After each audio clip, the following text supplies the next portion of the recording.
The overall goal of this experiment is to map the location of incorporated ribonucleotides at single nucleotide resolution level and to quantitate the number of ribonucleotides present in human mitochondrial DNA.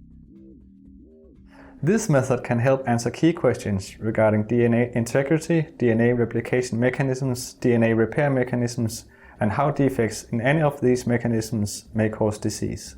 The main advantage of this method is that both the location and the number of incorporated ribonucleotides in mitochondrial DNA can be determined in a single experiment.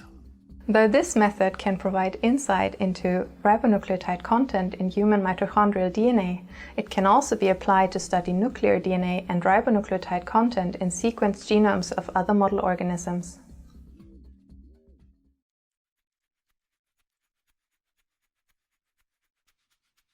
Genomic DNA, previously isolated from HeLa cells as described in sections 2 and 3 of the text protocol, is used in this experiment. To digest the DNA, carefully mix the following in a microfuge tube: 1 microgram of DNA, 5 microliters of 10x buffer 3.1, 1 microliter of HNC2, and nuclease-free water to a final volume of 50 microliters.